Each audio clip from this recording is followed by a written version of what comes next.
What is up, you guys? This is Jaden Schaefer. Today I want to talk to you about an online passive way to make money that I really don't hear a lot of people talking about, but has worked really well for me, and that is Apple Music and Spotify Music. I've currently been putting music on Apple and Spotify for over a year now, so I'm going to break down in this video exactly how much I make, how you can get started, and how the whole thing works. A few steps that you're going to need to do is pick a niche of music, get the content created for that, and then put it on Spotify and do a little bit of marketing, and I'll break all that down in this video. Contrary to popular belief, you don't have to be a musician in order to make this work. I'm not a great singer, not a great musician, and I've still been able to make this really successful. The secret is in getting someone else to create the content and being able to market it in a specific way that I will show you in this video. So the content I really like to focus on is typically content that is easy to produce, like calming piano music, spa music, hip-hop beats, lo-fi beats, something without a voice on top, because that just adds another layer of complexity. He thrives on complexity. And you can do that, and we might talk about that a little bit, but the basics is really just calm piano music, and then it's just how you market it that determines how much money you make.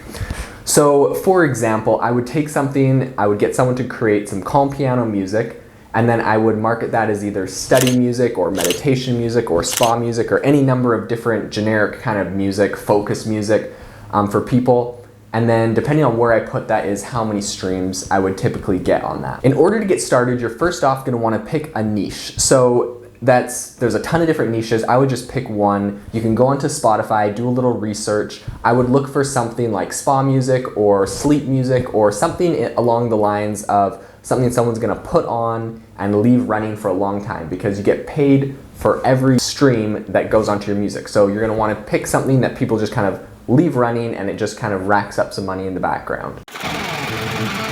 Once you've decided what your niche is going to be as far as music goes, you're going to want to get it produced. A couple places that I've gone to get music made is Upwork and Fiverr.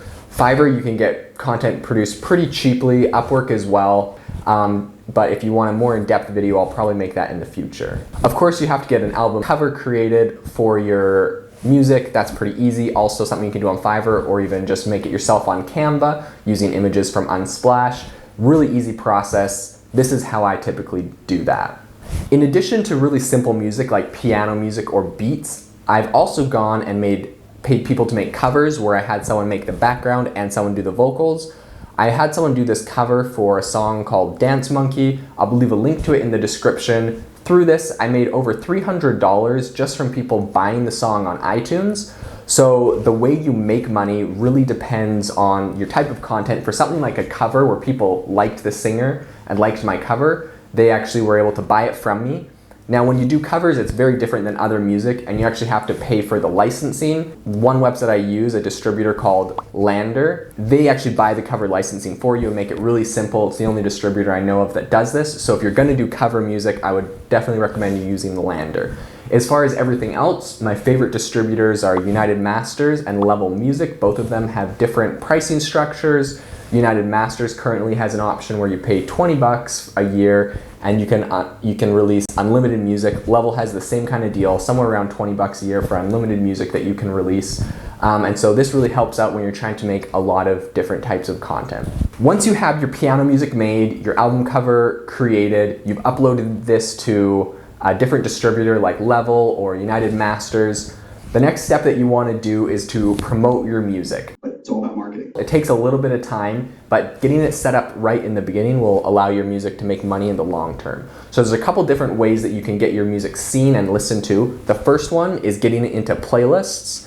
The second one is getting it onto already established, very generic artists. It's essentially like getting it onto a playlist. So if you go onto Spotify and search around a little bit, whatever your niche is, you'll find very generic artist names that aren't trademarked or aren't actual people. And you'll notice that a lot of different people are constantly uploading to these artists. So for example, if you go and look for the artist piano music or study music or sleep music or hip-hop beats, those are all artist names that aren't a real person. It's more like a keyword or a term. And so different people have been using that keyword or term as their artist name to just use the SEO value or the name value of it. So when someone searches for hip hop beats, it'll be something that's showing up.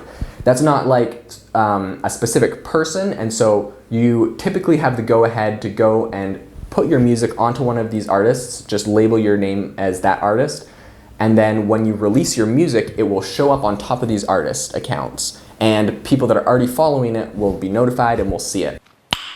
Nice. What you typically want to look for is artists that already have, 50,000 to 100,000 monthly listeners already. And so you know that once you get your music onto that artist, and when someone hits shuffle play on that artist, your music is going to get shuffled in and you're automatically just going to make money from it. Easy money! In order to get your music into playlists, there's a couple different strategies. One strategy I've used very well is to do playlist pitching. So essentially you go and find playlists in your specific niche, and then you go and look at who that playlist is made by. Now, a lot of times when people sign up for Spotify, they'll have signed up with their Facebook account, which means that their username will be their specific Facebook account. If this is the case, you can copy and paste their name, their username, and it'll also have their image, which will be the same as Facebook. Hop on over to Facebook, search for it, and then you can send them a message directly once you find the same person with the same photo and say, hey, I love your playlist. I make this kind of music that I think would fit really well with it. Here's a link. If you like it, I would be thrilled if you would add it to your playlist. Something simple like that. I've actually gotten a lot of music listed on some pretty big playlists. You want to look for playlists with a few thousand to 50,000 followers, and once you get onto those playlists, you're guaranteed that the people listening on that playlist will automatically have you pop up. Now, if your music is garbage, people will skip past and the playlist or the playlist person won't add it.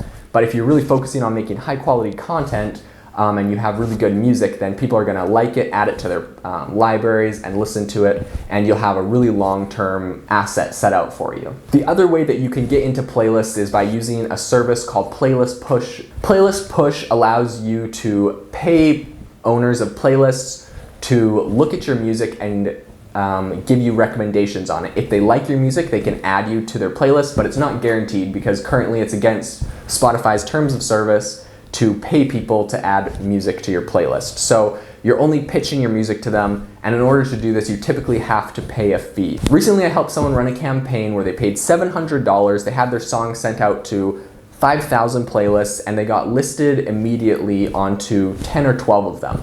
With that, they were able to make over 1,000 streams a day, and they will be able to recoup their costs within a few months based on the current growth rate and stream rate that they're experiencing. It doesn't always make sense to pay, but if you're doing something like your own original music or sometimes even cover music, this is a route that you might want to go on to get your music onto bigger playlists where people are actually going to be interacting with you and you're going to be building a brand. In addition to just releasing your music onto already created artists, I've also went and made many accounts where I've released my music onto my own artists. This typically is a little bit riskier because you don't have guaranteed monthly listeners, but I've also been able to grow some of my very biggest accounts doing this method, and that is a brand that's 100% your own, and you're guaranteed that no one else is going to release music on top of you and kind of drown you out.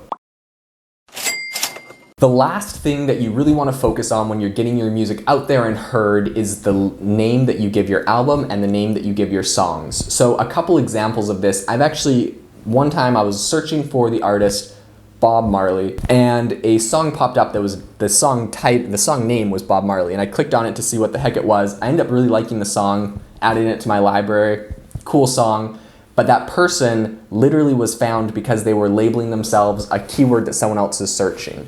I've seen this with the same thing with Post Malone. I was searching for Post Malone one time. Someone named their song Post Malone. I ended up liking it, adding it to my library. So this same idea carries on to other things. So when you're doing really generic stuff, like let's say you're doing spa music, making sure that your album name and your song names are things that people are actually searching for is really going to help you out. So making your song names and your song titles be things like best spa music this year, or my favorite spa music, or top spa music, or popular spa music, or relaxing spa music, or spa music to relax, like anything that's really keyword dense and that someone might actually be searching for. You're going to want to label your albums, and you're going to want to label your songs that. That's if you're making generic content like just piano music, since there's obviously no words or it's not about something that you're going to name the song. So with my music, I've done the math, ran the numbers. You can export your Excel sheets from your different distributors, and I'm currently making 0.006 7 or 5 or 4, depending on the month, cents per stream. All right, so now for exactly how much money I am currently making, drum roll please, I am making a grand total of $2,000 a month from Spotify. I'm able to do this because I'm making a significantly larger portion of my streams on Apple Music, and Apple Music pays you a lot more per stream. Thanks so much for joining me in this video today. If you want to see more videos about passive income, online businesses, and how I'm making money, I'd love it if you would subscribe to join the journey, smash the like button, and I will see you in the next video.